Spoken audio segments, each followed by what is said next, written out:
What is going on, everybody, man? King Recon here. Welcome to day number 7 of the 25 Days of Santa Recon series, where we come on here and talk about my favorite experiences of the decade from 2010 until 2019.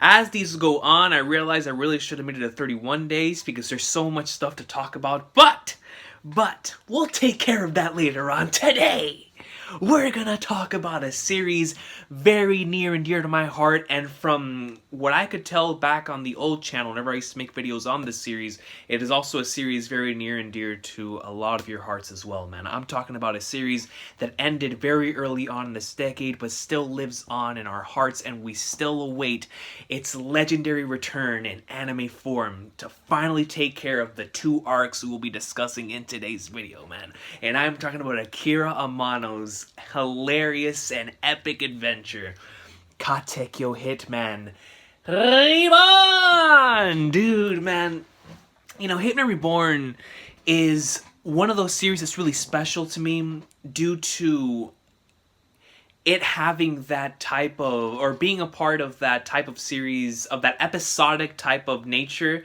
but it has those serious arcs that are so good, but they are really good because of the comedy arcs. It takes the same type of formula that I absolutely adore from Gotama, from Beelzebub, from Medaka Box, and series like that. You could even add Assassination Classroom and Sket Dance, even though I didn't really get to read much of Sket Dance, and I will one day, man. But I remembered from what I read from it, it was of that same nature as well. But those others that I mentioned, I absolutely adored the way that they handled their comedic one-shot episodes, and then how those comedic episodes or chapters really led into some incredibly good serious stuff, and those arcs are amplified and make the enjoyment that much better because of the comedy arcs and the comedy stuff that takes place before that. Hitman Reborn was pretty much the series that started it off for me, for really loving that type of series. And that has really become the stuff that I love the most, especially in Shonen Jump, is series like that. But Hitman Reborn was really the one that really got me into the entire thing. The first 19 episodes, I believe it's like 50-something chapters, is comedic.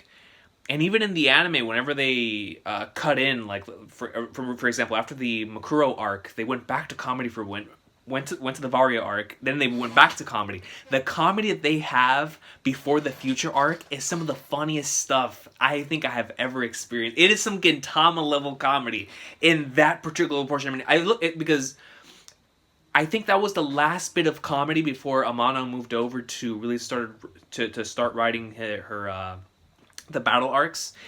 So I felt like everything that she had ever held inside from a comedic standpoint just came out in those episodes and chapters. And they came out to just be absolutely hilarious. And so I really appreciate her sense of humor. I appreciate the way she told her story. And Hitman Reborn has remained one of the most epic series, man. I mean, there are so many incredible scenes and really epic characters like my boy Hibari, Kyoya, Byakuran, Zangzis. Just, man, Suna, bro. You got Yamamoto. You got the GOAT Giotto, dog. Like, come on, David Spade, son. Legends, man, and those characters were just handled and executed so well that even after their initial introduction, whenever they were reintroduced in a later arc or reintroduced later on down the line, that same level of excitement to see those characters is still there, just like when it was the first time that we saw them. That's really, really hard to pull off, man. And we have stuff like the Arc of Baleno, which I cannot wait to discuss here in this video, bro. Now, if you are an anime only for Reborn, I highly advise that you do not listen to the rest of the stuff I have to say, because I'm going to talk about, not in-depth spoilers, but I'm going to be dropping some names, dropping some chapters, dropping some epic moments that took place in the Succession arc and in the Curse of the Rainbow arc, which is the two arcs that happened in this decade before the series ended. I gave y'all your warning, man. Listen to me, bro. The Succession arc, like the Future arc, to me, I'll never forget going through that initial experience, because I was enjoying the Varia arc and even the Mukuro arc so much that I was like, I wonder where we're going to go from here. And when I reached the Future arc, it just it was so addicting when I remember those first like 15 episodes. I breezed by them because I was so addicted to the concept of it. Like, Amano introduced this 10-year bazooka. To me, I thought just the hype of Lambo. Like, okay, we're gonna have Lambo, and he's gonna go 10-year, then 20-year. The 20-year Lambo, my guy was on some NL stuff. I was like, yo, Lambo greatness, right? But having it actually turn into a plot point that would lead into the most serious arc up until that point in time. And I just love the concept of them being in the future and Suna waking up in a coffin, his own coffin. And the reason why he woke up in his own coffin is because they believe that Suna's dead and he got killed off by who? Ran Byakuran. And I just love the way the future arc was handled, because you start off with the future versions of all the characters, and then whenever they are taken out of the picture, they're replaced by the current version of the characters, and it allows for some well-needed development, which is exactly why when I said earlier that I discussed my first ever 12 Days of Anime, which I did, I think it was 2013, 2014, I talked about Reborn. I specifically talked about the Maroon Base saga, man. Now, my favorite arc in Reborn is Curse of the Rainbow arc. But right behind it has to be Maroon Base, bro. I am a sucker for invasion arcs, especially when they're done very well. Yo, Maroon Base, I blitzed through that arc, man. I blitzed through it. There is so much greatness, so much memorable greatness in that stuff. Some hilarious and some really epic. Hilarious, like the Yamamoto and Genkishi stuff whenever he ran into the brick wall. That's some of the funniest stuff we'll ever see. But it was also very, very intense. And just all the awesome sauce that was going on there, man, with the enemies they were facing. Oh my god. Yo, the first time I saw the X-Burner, bro, I was like, yo, what am I witnessing, bro? Absolute greatest. But Maroon Base is what really, really, really made me a fan of this series. And then, of course, we got into Choice, and Choice had arguably one of my favorite moments in the entire series. Probably my favorite, well, not my favorite. Probably second or third.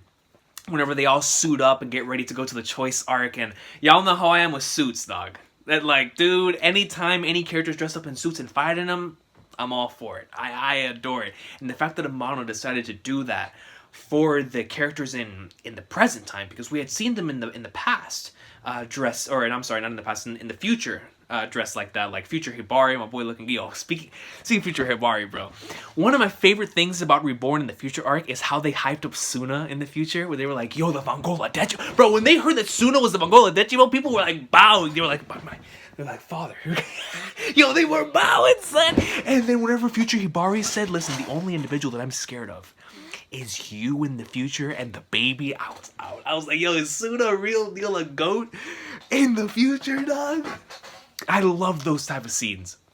But going back to the Choice arc, I just really enjoyed the concept of them having their suits on and going on and fighting, and of course, legendary Funny Day, Sunny Day opening playing during that arc. It was just so much fun, and getting introduced to the Cambio Formas, and that was a blast. And then the arc after that with taking on Byakuran and the ghost versions and all that nonsense that we now see. Clam and Rainbow episode 202, one of the greatest episodes, man. Absolutely awesome. But after the anime, because I feel, to me, because the future arc was so huge and it was split in multiple different arcs within one big saga, it kind of feels like the Arrancar arc. So the Arrancar arc has like 5 different mini arcs within this massive saga. That's exactly how the future arc felt for Hitman Reborn, and it was a massive success in Japan. And in America, I would dare say, for those who actually did witness Reborn in America, like the future arc is, a lot of people really hold that arc really near and dear in their hearts, as they should. But after the future arc, man, I'll never forget whenever I switched over from the anime to the manga, and I was introduced to that wonderful, I think it's chapter 284 or 283, 285, one of those, that you just open up to this wonderful color page of Suna and Reborn riding on a bicycle, and they get invited to this thing called the Succession ceremony. And the following page is this goat spread of stuff we're about to witness in this arc, and I'm like, yo, give it to me, son. And that entire Succession ceremony was so intense, getting introduced to Enma and that entire side of the whole war, because it reminded me a lot of the Varia arc, except we're being introduced to a completely different cast at this point, especially after the future arc. Like, seeing these all these new characters was extremely exciting. And then in the midst of all that, you're having a lot of stuff into the lore of the series with the past Fungola bosses. And one of the most incredible scenes in the future arc is that scene where Suna goes like in the Avatar state and meets a Giotto and the rest of the bosses for the first time. That scene is done so well in the anime. But in the manga, you have actual flashbacks with Giotto. And you have this entire thing unraveling within the flashback with him and Damon Spade while the stuff is actually taking place in the present that really connects to that. And I really like the way that was handled. But listen, dude, whenever it actually starts going down in that arc, oh my god, dude. Arguably the most incredible fight in this series doesn't even belong to Suna. And Suna and Enma was epic. Suna and Enma was really epic, and so was the final battle. There's some epic, dude. Ryohei's fight in the succession ceremony. Dude! Yo, my man was out here boxing like it was Hajime no Ippo, son. I was like, yo, this is my stuff right here. Then you have Hibari against that one chick. That was really epic as well. You had... I forgot who Yamamoto's opponent was, but I remember that... flipping... Flagnards, man. It's slipping my mind now. Hold on, coach. How can I forget? Hold on. Wait. Goku Dara, bro. Judaime. God, how could I forget Goku Dara's name? Dude, Goku Dara in that arc was out here putting down that thing, man. Because I had been waiting to see some Goku Dara greatness. Because it felt like after a certain portion in the future arc, because in the Vario arc, I was like, yo, my boy's out here. He's out here. In the future arc, I was like, yo, he's out here. But of course, at the end, because there was so many things at stake and so many things were taking place, it mainly became a Suna-centered arc in that final portion of the saga. Even though we got some other individuals like Hibari got to do his thing, Yamamoto got to do his thing, I really wanted to see Goku Dara be able to do his thing too. And the fact that we got to see that in full scale in the succession ceremony arc was awesome, especially since we were not able to see much of that in the following arc. It was great to see that too. So overall, a lot of the characters got to have their great moments of shine, but those final chapters in that arc, whenever you get to find out the truth with Giotto and Damon Spade's past, connecting to Enma when Suna gets the X gloves, bro, with the ring. That is one of the most beast designs in cover pages, dog. When you have Suna right there, the red flame, you have the red glove with the X, and it has the chain. Like, bro, that was the nastiest stuff, bro. And whenever they all got their power-ups because of that, it was so dope to me. But that battle between him and Enma was out of this world. It was one of those really, really standout battles within the series because they were so similar, and because they were so similar, it made it extremely emotional, along with how epic it was. And then, of course, you had the Damon Spade twist, and that arc, just the way it went towards the end, it was absolutely crazy. And then you get to the Curse of the Rainbow, dog. Curse of the Rainbow is still probably within my top 10 favorite arcs in anime and manga solely for just how Abano was able to balance so many different characters and give almost all of them shine. I mean, there are so many memorable moments. My favorite moments in the series, from both a hype standpoint and from a character and an emotional standpoint, take place in this saga. Listen, bro, starting off with the hype stuff. When I saw Suna's pops actually be relevant to the arc, I was like, finally, then my dude got decked. But nah, bro. When Reborn, chapter 370, every time we do a draft, like over on Laz's channel, or whenever we talk about our favorite chapters in the history of Shonen Jump, I always talk about this chapter. It's not even my favorite chapter in Reborn. It's just the most hype chapter. Bro, when this man Reborn we actually get to see him in his adult form in the manga and in the present moment, and he hits him with a chaos shot. I mean, bro, the hype levels were up here. And then the return of Byakuran, Hibari versus Zongzis, which is like an emperor level clash. The King's Hockey was destroying the very hotel that was surrounding them. Amazing stuff, man. But my favorite moment in all of Hitman Reborn is chapter 390 to 392, bro. When Suna promises to save Reborn, bro, and they are sitting there on the steps, and he finally takes it upon himself, I will become the 10th Mongol. I was like, Suna, my boy! Like, that shot of Suna and Reborn on the stairs is one of my favorite moments in Shonen Jump, bro. Because the entire series is building up to that. All the way back from the beginning comedy chapters and everything that Reborn has done to help this man get over his fears and how he is. And for Suna to tell him that, to tell his teacher that, oh, dog, that was so beautiful.